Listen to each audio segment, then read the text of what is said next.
Before we get started, make sure to subscribe to the channel and like this video. That way, you'll always stay connected to our stories and never miss the next adventure. Gate 23 of the Galactic Hub had processed approximately 8,000 sentient beings that morning, and not one of them had caused Krill's antennae to twitch with anxiety. Not the methane breathers in their containment suits, not the Volnathi with their 16 legs and tendency to shed chitin everywhere, not even the telepathic Quesh who kept broadcasting their boredom into everyone's minds within a 10-meter radius. No, it was the human and her two things that made Krill's exoskeleton itch. The human herself seemed harmless enough. Geneva, her identification beacon proclaimed, freight hauler, independent contractor, licensed for cross-sector transport. She stood there in worn cargo pants and a jacket that had seen better stellar cycles, tapping her fingers against her thigh while the scanner processed her credentials. Unremarkable, really, by human standards, though Krill still found their bipedal symmetry somewhat unsettling.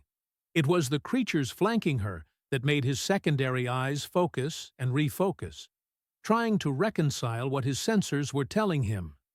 Mammals, four-legged, approximately 45 kilograms each, though one was slightly larger than the other, covered in short black and tan fur, muscular builds suggesting predatory lineage, dental structure visible when they panted, revealing teeth designed for tearing meat. And those eyes, those dark, intelligent eyes that tracked every movement in the security checkpoint with an awareness that made Krill's chitinous plates want to lock down in defensive position. The larger one, the male, if Krill was reading the biological markers correctly, sat perfectly still at Geneva's left side. The smaller female mirrored the position on her right. Both had their attention fixed forward, but Krill could see the micro-movements, the way their ears swiveled to track sounds, the subtle shifts in posture as other beings passed nearby. Predators, no question about it. And yet, they sat there like they were part of the furniture, calm as could be. Krill's training manual, which he'd memorized down to the last particle, had a whole section on potentially dangerous fauna. The Varelian murder wasps, the Canthian acid spitters, even the Tellurian thought parasites that looked like adorable fuzzy spheres until they latched onto your cerebral cortex. But nowhere, absolutely nowhere, had there been a single mention of Earth canines. He checked his scanner again. The readout was clear. Species designation, Canis familiaris. Common names, dog, hound, mutt, good boy, various others that made no linguistic sense to his translator. Domesticated predator mammal, originated on Earth, typically bonded to human companions. Domesticated. The word sat in his mind like a piece of grit in his joints. How did one domesticate a predator? The Chitresh had tried that once, about 6,000 cycles ago, with the hunting beasts of their third moon. The result had been the incident of the lunar colonies, which they still didn't talk about at family gatherings. Geneva's credentials cleared with a pleasant chime. She stepped forward to collect her identification chip, and both creatures moved with her, synchronized like they were connected by invisible tethers. Not constrained, Kirill noted. No leashes, no control harnesses, no neural suppressors. They just followed. This was wrong. This violated approximately 16 different safety protocols, and Krill was reasonably certain he should be doing something about it. His hand, operating on instinct and 3 weeks of intensive security training, drifted toward the plasma stunner on his belt. Just in case. Just to be ready. The manual said, always be prepared for fauna-related incidents. The response was immediate.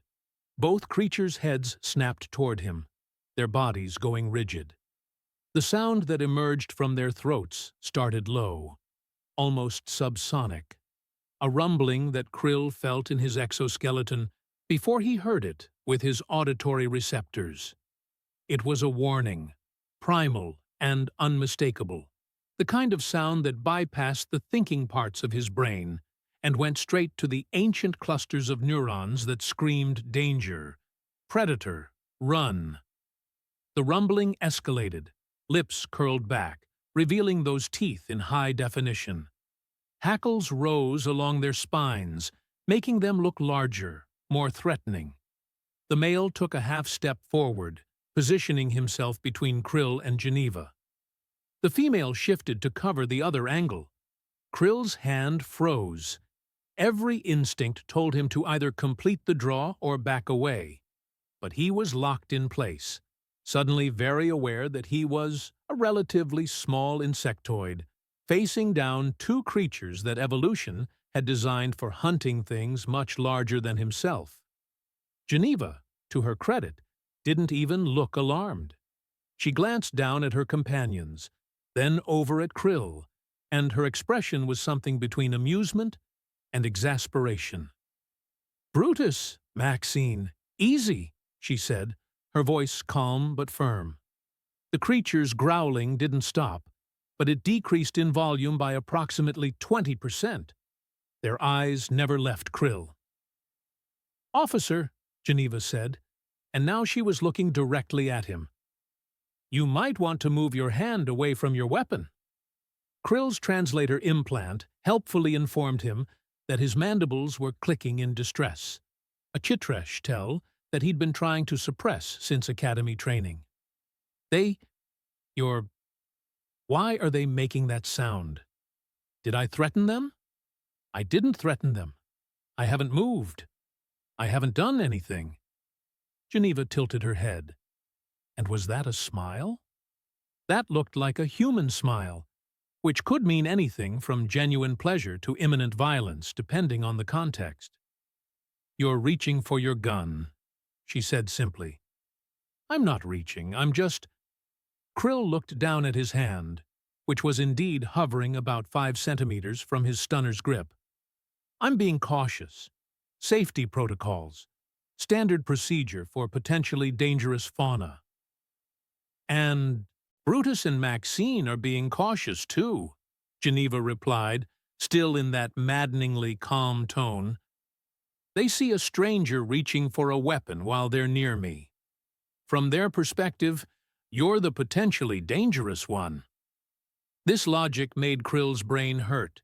He was the security officer. He was supposed to be the one assessing threats, not being assessed by someone's pets. Pets. Were these even pets? They seemed more like partners, guards, soldiers. "If you move your hand away," Geneva continued, "they'll relax. Probably. Most likely. I mean, you did scare them a bit." He scared them? Him? He was a meter-point-2 of arthropod civil servant who'd never even successfully intimidated his own reflection, and she was suggesting he'd frightened 2 apex predators? But the sound they were making suggested otherwise. "That was fear aggression," his training whispered. "They think you're a threat."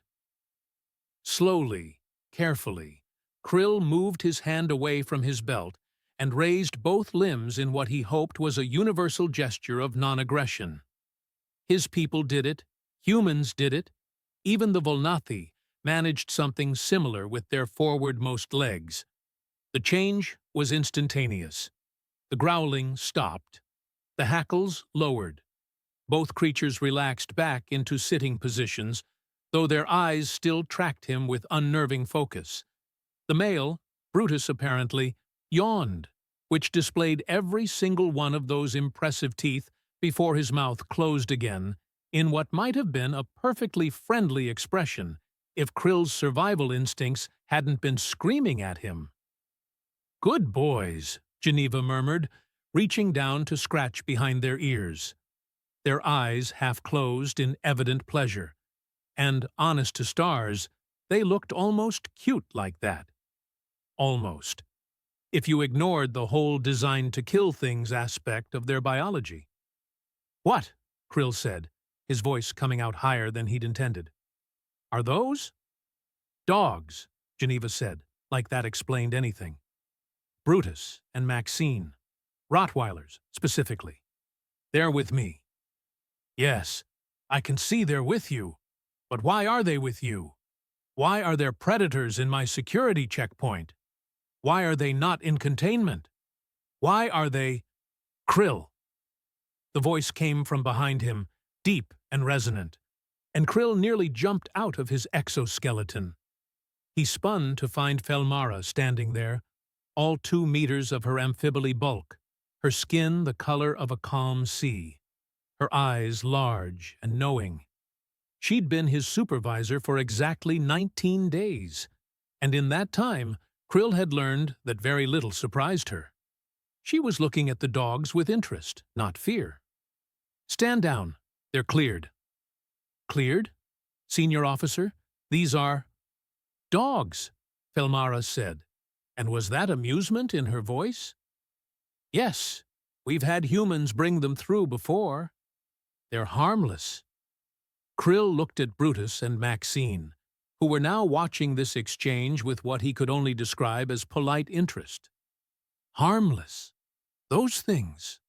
Harmless. If you don't threaten, they're human, yes. Felmara moved closer, her movements smooth and non-threatening. Geneva nodded permission, and Felmara extended a webbed hand toward the dogs. Brutus sniffed it carefully, then, to Krill's absolute shock, wagged his tail. The entire rear portion of his body wiggled with the motion.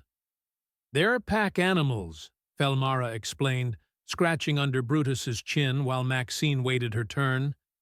Humans domesticated their ancestors thousands of cycles ago. They're bred for companionship and protection. Completely safe, as long as you don't act threatening. I wasn't acting threatening, Krill protested. I was following protocol. You were reaching for your weapon while staring at them, Felmara said. From their perspective, that's threatening. From their human's perspective, that's very threatening. Geneva was collecting her things, checking her data pad, apparently satisfied that the situation had resolved itself. The dogs stood when she did, maintaining their positions at her sides. No harm done, she said. Krill's new, right? I remember my first time seeing a chitresh.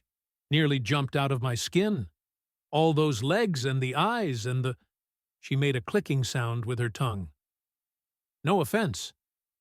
Some taken, Krill muttered, but his antennae had stopped their distress twitching. Geneva grinned. You get used to each other.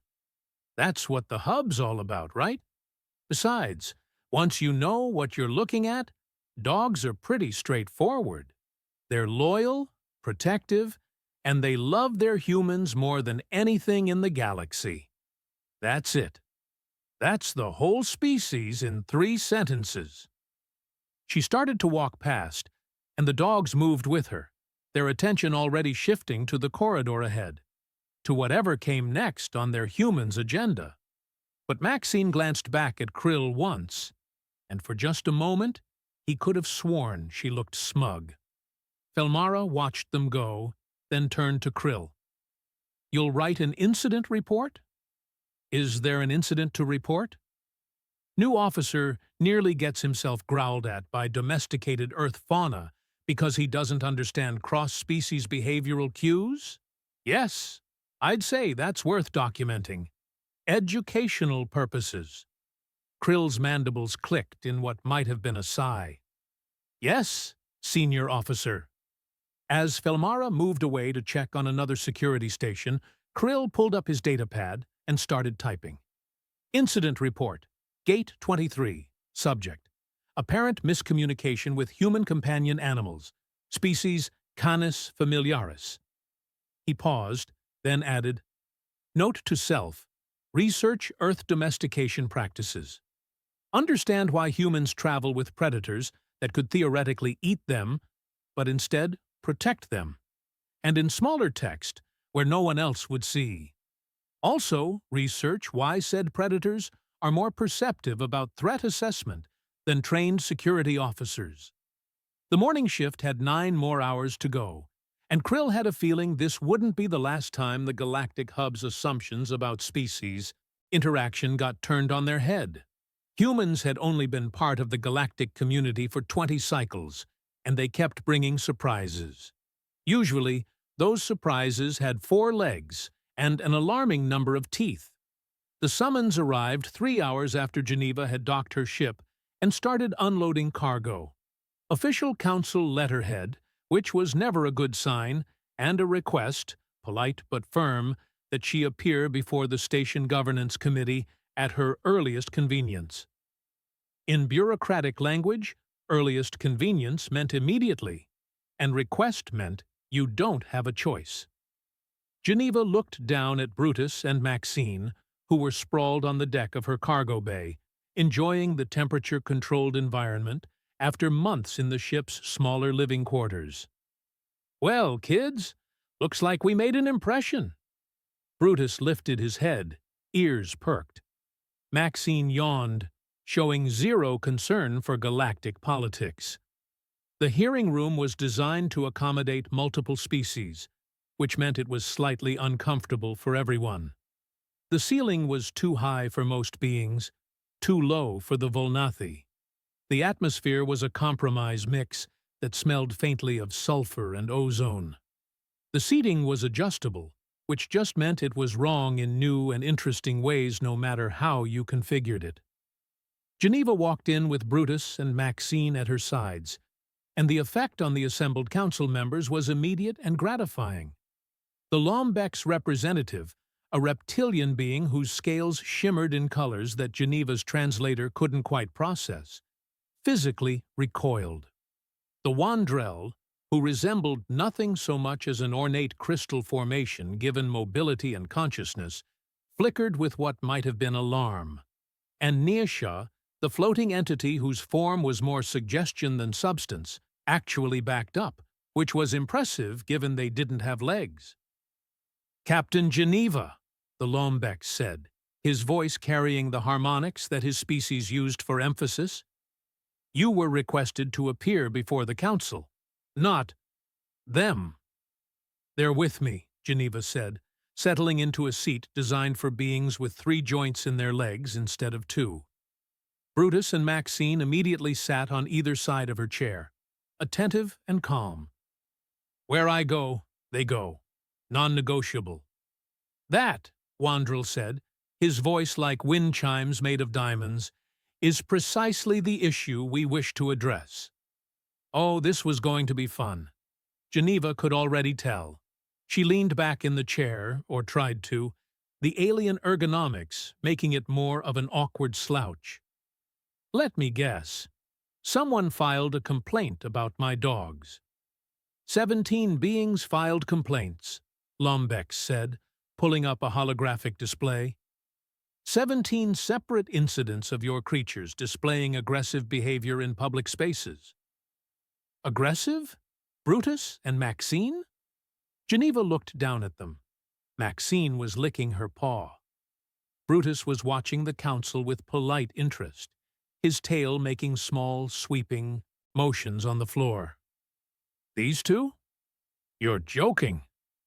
Growling, Lombex read from his display, baring teeth, adopting threatening postures, and, in one case, according to the report, making direct eye contact with a Tellurian delegate, which caused severe psychological distress. Geneva bit back a laugh. The Tellurians communicate through psychic intimidation. They were probably trying to read Brutus's mind, and he didn't appreciate it. That's not aggression. That's setting boundaries. "The point," Wandrel interjected, his crystalline structure refracting the room's light in unsettling patterns, "is that you have brought predators into a civilized space. Predators that respond to perceived threats with violence." "Perceived threats being someone reaching for a weapon in their vicinity," Geneva shot back. "Yeah, that's called having survival instincts. Most species have them. Yours included, unless I'm mistaken." Nisha drifted forward, their form coalescing into something vaguely humanoid, though the edges kept shifting. Their voice was like a whisper in multiple tones at once. "We do not question your creature's instincts, Captain. We question the wisdom of allowing them to act on those instincts in an environment where cultural misunderstandings can have serious consequences." That was actually a fair point, which annoyed Geneva because she'd been gearing up for a proper argument. She took a breath. "Okay, I hear you. But here's the thing. You're operating under some fundamental misunderstandings about what dogs are and how they work." "Then enlighten us," Lombeck said, and the sarcasm was thick enough to cut with a plasma torch. "Explain to us how humans justify traveling with creatures that, according to our biological analyses, are descended from pack-hunting carnivores capable of taking down prey much larger than themselves." Geneva grinned. "You want the lecture? Fine. Let's talk about domestication." She stood, and Brutus and Maxine stood with her, movements synchronized without any visible command. "About 15,000 of your standard cycles ago, give or take, humans were barely figuring out agriculture. We were hunter-gatherers, living in small groups, trying not to get eaten by the various things on our planet that thought we looked tasty. And there was another species doing basically the same thing. Wolves," she pointed at Brutus, "his ancestors. Canis lupus, apex predators, pack hunters, incredibly intelligent, incredibly dangerous. And somehow, somewhere, a human and a wolf looked at each other and thought, you know what? We could help each other out here." "Impossible," Wandrill said flatly. "Two competing predator species cannot form symbiotic relationships. The territorial aggression alone would—" "And yet, here we are," Geneva interrupted. "Because here's the thing you're missing. It wasn't one-sided. We didn't capture wolves and force them to work for us. They chose to stick around. They found our camps, scavenged our leftovers, and realized that these weird bipedal apes were pretty good at hunting and were willing to share. And we realized that these wolves were pretty good at alerting us to danger and helping us hunt. Mutual benefit." She started pacing, and the dogs moved with her, maintaining position. Over thousands of cycles, the wolves that were friendliest, most comfortable around humans, they bred more successfully. And the humans who treated their wolves well, they survived better. It was evolution, but cooperative evolution. We shaped each other. Nisha's form pulsed with what might have been fascination. "You're saying this was a choice? On both sides?" "Absolutely. And then we got selective about it. We bred the wolves who were best at helping us hunt, and the ones who were best at guarding our homes, and the ones who were best at herding our livestock, and the ones who were just really good at being companionable. Different jobs, different traits. That's why there are hundreds of dog breeds now, each one specialized, but all of them sharing one core trait." "Which is?" Lombeck asked, still skeptical. Geneva looked down at Brutus and Maxine. "They love us, not because we force them to, not because we've genetically engineered loyalty into their brains, but because thousands of cycles of partnership have made them genuinely, deeply bonded to humans. They're not our tools. They're not our weapons. They're our friends." She snapped her fingers, a sharp sound in the quiet chamber. Both dogs immediately focused on her. "Brutus, sit." He sat. "Maxine, down." She dropped into a lying position, head still up, alert. "Brutus, shake." He lifted his paw, holding it up in the air. The council watched in silence as Geneva ran through a series of commands. Stay, come, heel, play dead, spin. The dogs obeyed each one instantly, precisely. When she told them to stay and walked to the other side of the room, they remained frozen in place, eyes tracking her, but bodies still. When she called them, they bounded over like she'd been gone for weeks instead of seconds. That, Wandrell said slowly, is remarkable control. It's not control, Geneva said. It's communication.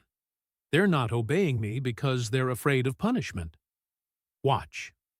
She pulled 2 small treats from her pocket, the kind she always carried.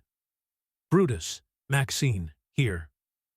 Both dogs trotted over, and she gave them the treats. Their tails wagged with such enthusiasm that their entire back ends swayed.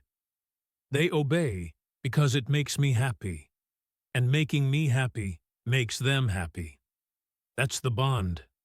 That's what 15,000 cycles of partnership looks like. Lombex leaned forward, his scales shifting through several color patterns. But they were aggressive. Multiple witnesses reported aggressive behavior. Protective behavior, Geneva corrected. There's a difference. They don't attack unprovoked. But if someone threatens me, or threatens them, yes, they'll defend. That's what pack members do. That's what friends do. And if we ordered you to keep them confined, Wandrell asked, for the safety of other station inhabitants? Geneva's expression hardened. Then I'd take my business elsewhere. There are other stations, other ports, ones that understand that humans and dogs are a package deal. That's not a threat you want to make, Captain, Lombex said. This station processes 30% of the freight in this sector. And human freight haulers handle 40% of your cargo, Geneva shot back. Most of us travel with dogs, or cats, or other companions. You ban them, you ban us. Your choice. The silence that followed was heavy. Nisha drifted between the other council members, their form flickering as if in thought. This concept, they said finally, of bonding with another species, it's unique to humans? As far as we know, Geneva said. I mean, you have working animals, right? The Volnathi use those tunnel borers. The Canthians breed those flying couriers. Bred for purpose, Wandrell said. Genetically designed for specific functions. Not bonded, not companioned. Exactly. You created tools. We made friends. Geneva sat back down, and the dogs immediately flanked her again. And I get that it's weird for you, but it's who we are. Humans don't just exist alongside nature. We partner with it. We bring pieces of our world with us wherever we go. And, yeah, sometimes those pieces have teeth. Lombex looked at his fellow council members, some silent communication passing between them. We need to consider the implications. If these creatures are as dangerous as they appear, then I'll prove they're not, Geneva said. Whatever test you want, whatever demonstration, I'll show you exactly what Brutus and Maxine can do, and more importantly, what they won't do. A formal demonstration, Nisha said thoughtfully, in a controlled environment, to establish parameters for future human companions on this station. Fine by me. And if they fail? Lombex pressed. If they prove to be dangerous? Geneva met his alien eyes without flinching.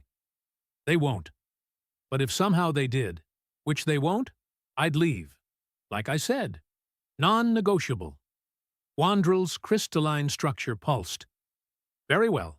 We'll arrange a testing scenario tomorrow. You and your creatures will have your chance to prove their safety. As the council dismissed her, Geneva stood and headed for the exit. Brutus and Maxine trotted beside her, completely unaware that they were about to become ambassadors for every dog, cat, horse, and hamster that humans might ever want to bring into space. No pressure, kids, Geneva muttered as they left the chamber. Just the future of human-animal relations, riding on you, not eating anyone. Brutus looked up at her and sneezed, which was his way of expressing mild disdain for politics. Yeah, Geneva thought. Same, buddy. Same. The testing chamber was built for worst-case scenarios, which meant it was overbuilt, overshielded, and thoroughly unpleasant. Reinforced walls that could withstand plasma fire, energy barriers every 10 meters, observation platforms protected by triple-layered transparent alloy, and sensors, thousands of them, ready to record every heartbeat, every breath, every twitch of movement. Geneva stood in the center of it all, hands in her pockets, trying to look more confident than she felt. Brutus and Maxine sat at her sides, calm as ever, though she noticed Brutus's ears swiveling toward each new sound. Smart boy. Always aware. The observation deck was packed. The council, obviously, but also what looked like half the station's administrative staff, security personnel, and a handful of beings who'd probably just heard something interesting was happening and decided to watch. Great. An audience. Because this wasn't stressful enough. Lombex's voice came through the chamber's speakers, distorted slightly by the translation matrix. Captain Geneva, the parameters of this test are simple. We will simulate various scenarios that might occur on this station. Your creatures will be evaluated based on their responses. If they display unprovoked aggression, this test ends immediately. Define unprovoked, Geneva called up to the observation deck. Not responding to direct physical assault on yourself, Wandrill's chiming voice answered. Anything less than that would be considered excessive force by station standards. Geneva nearly laughed. Station standards?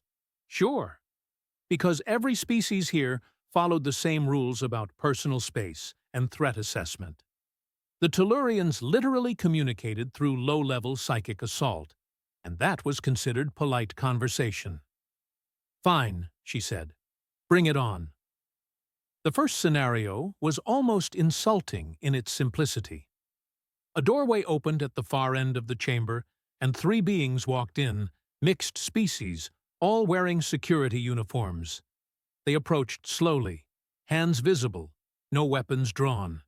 Standard encounter, non-threatening. Brutus and Maxine watched them come. Their bodies were relaxed, tails in neutral position. When the security team stopped about 5 meters away, the dogs didn't react at all. Just sat there, attentive but calm. First test passed, Nisha's whisper voice announced. No aggression toward non-threatening approach. The security team withdrew. Geneva scratched behind Maxine's ears. 1 down. The second scenario ramped up the intensity. The same security team returned, but this time they were shouting, waving their arms, creating what was clearly meant to be an intimidating display. The universal language of "don't mess with us." The dogs' ears went back slightly. Their focus sharpened. But they didn't move from their positions, didn't growl, didn't show teeth, just watched, waiting for Geneva's cue that never came because she didn't need to give it. They knew the difference between loud and dangerous. Interesting, Lombeck said. They recognize vocal aggression, but don't respond to it. Because I'm not responding to it, Geneva explained. They take their cues from me. I'm not threatened, so they're not worried. The security team withdrew again, 2 down. The third scenario was where things got interesting. The security team returned, and this time they drew weapons. Not pointed at anyone, just drawn, held in ready positions. The universal signal of "we're prepared for trouble." The change in Brutus and Maxine was immediate. Both dogs stood, bodies tense but not aggressive.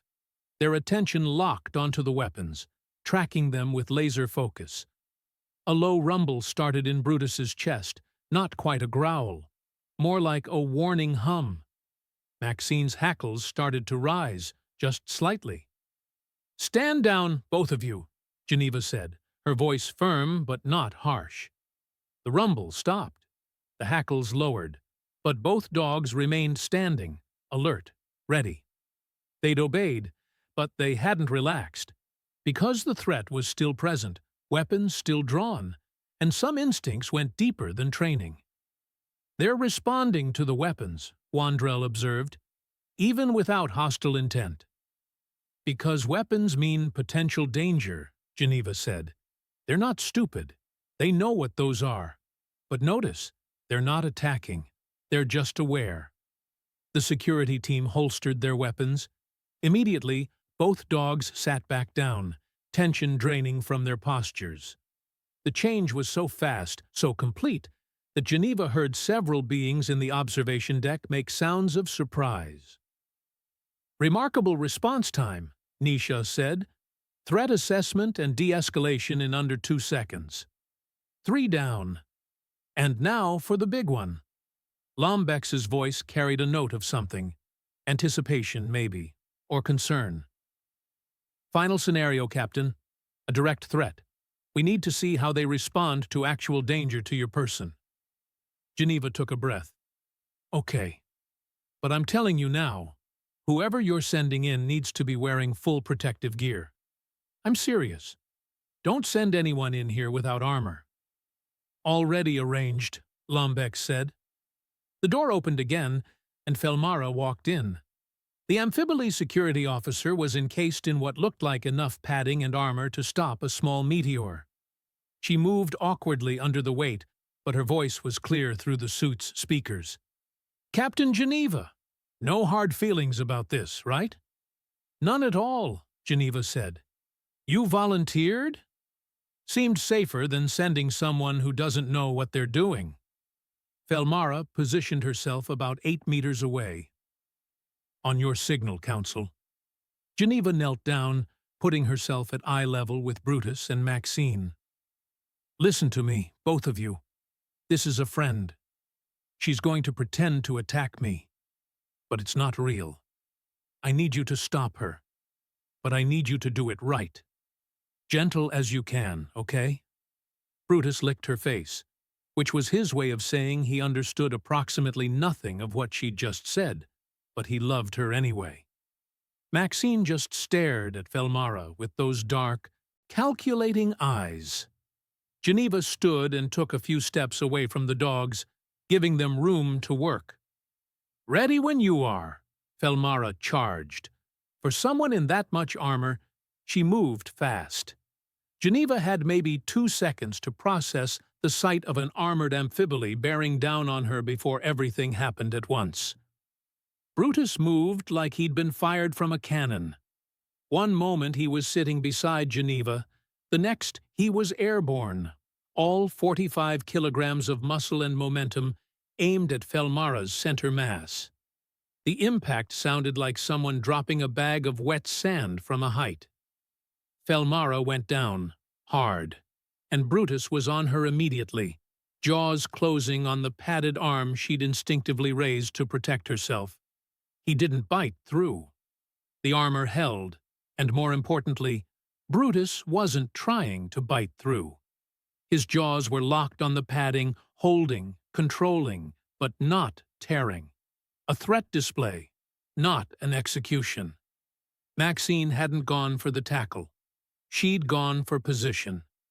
While Brutus occupied the primary threat, Maxine had circled wide, cutting off any escape route, any angle of attack.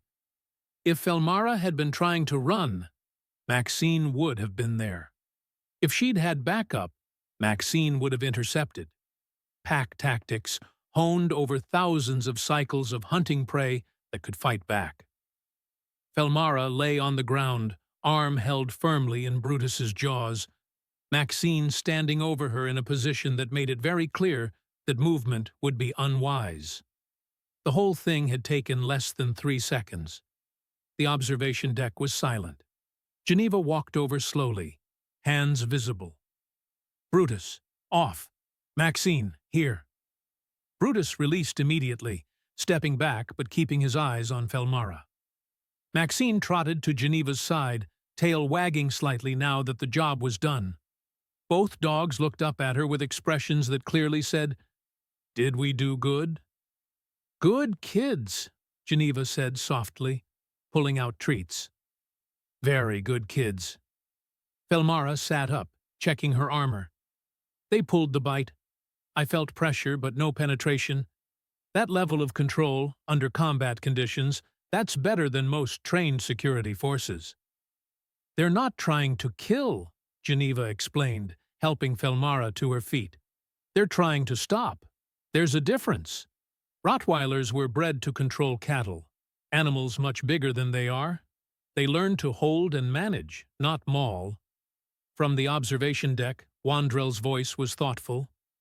The smaller one, Maxine, she didn't attack directly. She positioned for support. Pack tactics, Geneva said. Brutus is bigger, stronger. He handles the direct confrontation. Maxine is faster, more agile. She handles strategy. They work together because that's what pack hunters do. And before you ask, no, I didn't train them to coordinate. They just do it. It's instinct, modified by thousands of cycles of selective breeding. And, yeah, okay, maybe a little training. Lombex was quiet for a long moment. When he spoke, the skepticism had faded from his voice. I will admit, Captain, this is not what I expected. The level of control you demonstrated, the restraint your creatures showed, it's beyond what our analyses suggested was possible. That's because your analyses didn't account for the relationship, Geneva said. You looked at them as animals, predators, threats. But they're not just any predators. They're domesticated predators. They have all the instincts for hunting and fighting, but they've been partnered with humans long enough that those instincts are filtered through loyalty and training. They're dangerous, yes, but only to actual threats. She was about to say more when the alarm started. Not the gentle chimes that meant someone's credentials needed updating. Not the beeps that indicated a scheduled drill. These were the shrieking, bone-rattling klaxons that meant something had gone very, very wrong. The observation deck erupted in chaos. Beings shouting, screens lighting up with emergency protocols, security scrambling. Geneva couldn't make out specific words through the noise, but the universal body language of panic needed no translation. Lombex's voice cut through the cacophony, and for once there was no sarcasm, no superiority, just fear. Breach in the lower maintenance decks. Unauthorized ships docked at cargo bays 16 through 19. Multiple hostiles, armed, moving through the station. Felmara was already on her comm, barking orders in 3 languages. All security teams to defensive positions. Lock down all critical systems. Get civilians to secure zones. Geneva felt something cold settle in her stomach. What kind of hostiles? Scrawl, Wandrill said, his crystalline structure flickering with what had to be terror. A raiding party. They're hive-minded hunters. Fast, vicious, impossible to negotiate with. They hit outlying colonies, strip them of resources and captives, then disappear. Scrawl. Geneva had heard of them. Every freight hauler had. They were the stories you told to scare rookie pilots. Pirates didn't mess with them. Even the Volnathi, who feared basically nothing, gave Scrawl ships a wide berth. And now they were here, on this station, hunting. Lombex looked down at Geneva, and she could see the calculation in his eyes, the weighing of options, the desperate consideration of possibilities. Captain Geneva, your creatures, they're hunters, correct? Pack hunters? Geneva looked down at Brutus and Maxine. Both dogs were tense, picking up on the panic around them, the fear scent that must be flooding their senses. Brutus's ears were forward, alert. Maxine was scanning the room, looking for the threat her instincts told her must be present. Yeah, Geneva said slowly. They're hunters. Can they track? Can they hunt living prey in confined spaces? Geneva met Lombex's eyes. That's what their ancestors did for a living before humans ever came along. Why? Because station security is trained for crowd control and basic enforcement. They're not soldiers. They're certainly not equipped to fight Skrull in close quarters. Lombex leaned forward, his scales shifting through colors that Geneva's translator marked as urgent plea. But your dogs, they might actually stand a chance. They're pack hunters facing other pack hunters. Will they help? Every regulation, every safety protocol, every rule about bringing animals into civilized space, it all came down to this moment. The galaxy looking at humanity and asking, are they really on our side? Geneva knelt down, putting her hands on Brutus and Maxine's heads. They looked up at her with absolute trust, ready for whatever came next. "What do you think, kids?" she said softly. "Want to show them what Earth dogs can do?" Brutus's tail wagged once, slow and deliberate.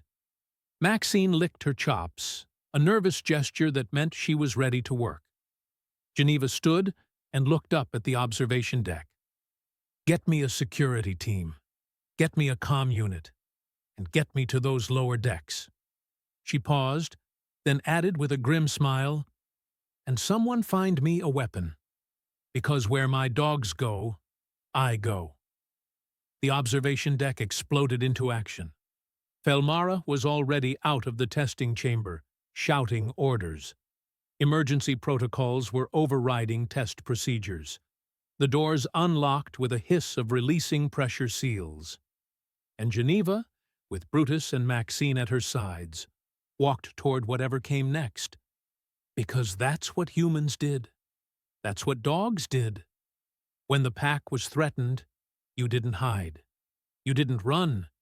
You hunted back. The lower maintenance decks smelled like fear and copper.